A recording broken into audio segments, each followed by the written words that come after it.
I'm about 9.5 weeks into my injections now. I have them every 13 weeks and I'm functioning pretty well. I'm still driving. I work full time. I'll talk a bit more about that in a minute. But I've just had my 60th birthday earlier this year, and my first symptoms were just before my 50th birthday. And it was following on from a very stressful couple of years in my life for various reasons, which I won't particularly go into. But I had my children late, and my daughter was just having her 10th birthday. And we had lots of celebrations planned because it was my 50th birthday. We were having lovely holidays. And it was difficult. But interestingly, when I look back at my diaries, because I keep diaries of our holidays, I don't mention my eyes.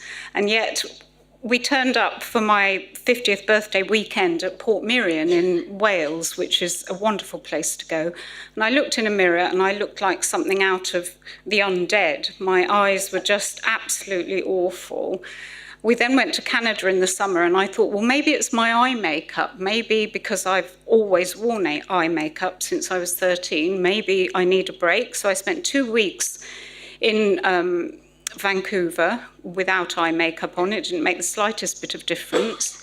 I did see my doctor, and she was at a loss, complete loss. So I then paid privately to go to an ophthalmologist, and I'd be quite interested in the research that was done earlier and the speed of diagnosis. How many of the quicker diagnoses were because people could afford to pay and to go to an ophthalmologist or a neurologist? Or the first ophthalmologist I saw had no idea, and he cross-referred me to a colleague who knew immediately what it was, and he then cross-referred me to a neurologist. That was all within a year, so I was extremely lucky, but I do think it was because I pushed and I could afford to do that. I then had 2 or 3 years of being treated at my local NHS hospital, which is Addenbrooke's in Cambridge. It was very hit and miss to start with, and also, like all NHS clinics, it was a conveyor belt of treatment. Every 12 weeks, that was when you went. You were then in this long line of people. The neurologist had barely any time to talk to you, and his interest, to be honest, was not blepharospasm. I can't remember what it was, but it certainly wasn't that. My lifeline was the Dystonia Society, and people I could speak to just on the end of a helpline, or names that I was given. And I was in touch with a lady called Anne, who lived in Sussex, in fact, and she was a member of the Littlehampton Blepharospasm group. And I went down for a weekend to go to one of their meetings where Dr. Marion was speaking, and I've never looked back. I changed, and I've been seeing Dr. Marion now for about 6 or 7 years.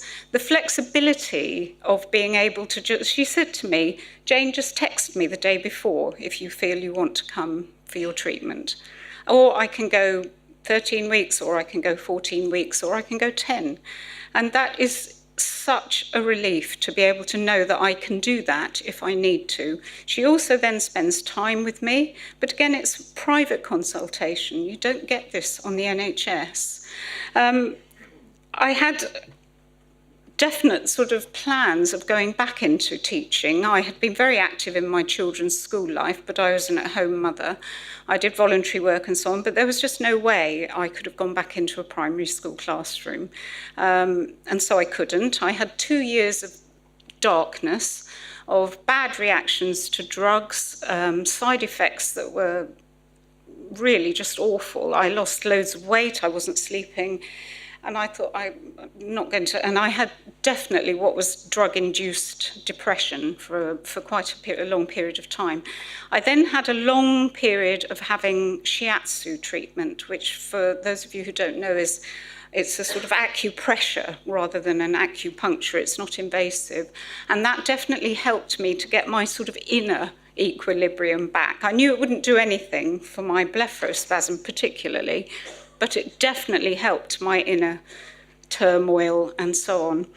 And I then began to think, well, what am I going to do? I was just over 50. I had planned to go back into teaching, which was the love of my life, and I couldn't. And I went back to my voluntary work, which was working with young families, but it wasn't the same. And then my husband said, why don't you come and manage my office? And I said, well, I've never worked in an office in my life. And he runs a busy criminal law practice. And I said, well, if you think I can deal with that. And he said yes. And it is a bit like dealing with children, and that's just that's actually just the solicitors. It's not the clients that we have, I can tell you. And that's what I do. And I work full time.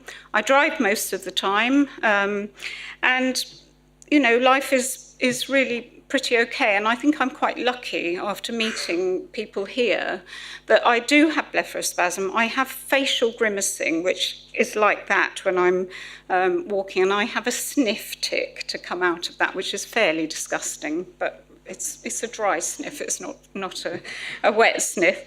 And a little trick I have is when I'm walking, my blepharospasm is much worse. I can actually drive better than I can walk. My blepharospasm, when I'm walking, I push my tongue against my top front teeth, and I just constantly do that when I'm walking, and it does actually help me. It doesn't help all the time, but it does help some of the time.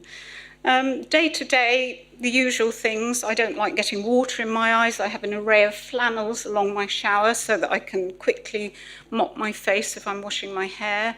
And I have something which Dr. Marion did tell me the name of, and I can't remember, but my eyes don't close properly at night. And so if we're ever anywhere, I go round a room, a hotel room, and I hang bits of my underwear on all the various sort of standby mode lights and things like that, because if I turn over in the night and that light can get under my eyelids, it will wake me up. So that's the side effect I have.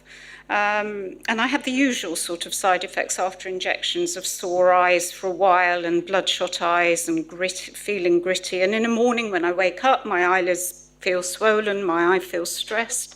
Gradually it wears off. I don't put lights on for ages. It's amazing what you can do around the house without the lights on, but it's also amazing what you do crash into and fall over. And the wind and the sun are really difficult. I don't know if any of you have, these are my lifeline. They fit over my glasses like that. And the light and so on from the sun is blocked out. Now, I could only get those from Canada, but you can now get them here online if you go Foster Grant do them. And they quite often do bog off, so you get buy one, get one free. But day to day, my family, of course, are wonderful. And but it was a difficult few years with my daughter being the age she was, transitioning to secondary school and so on. And I also think there was a time early on where that however much they try and understand, they don't really, and they think that when you've had your injections, you're absolutely back to normal until the next injections, whereas of course you're not. It's every day is a struggle. And, you know, and I'm not a very good patient. I'm used to doing the caring, I'm used to giving out, I'm used to being the one to look after everybody else. So I find it difficult to be looked after as well, which I think other people have found that very much so. So I don't think the deafness was something that I've definitely experienced. And I think probably that's all that I want to say. But there is one positive that I've got out of this. I have made some actually very good friends who have blepharospasm, who I wouldn't have met otherwise. And Dr. Marion is very proactive in when on her injection day, she will introduce us to each other and we keep in touch. And that is a real lifeline, because until I developed it, I had no idea of the condition at all, and neither did my GP. And I think that's where the awareness needs to be raised quite seriously. Thank you very much for listening.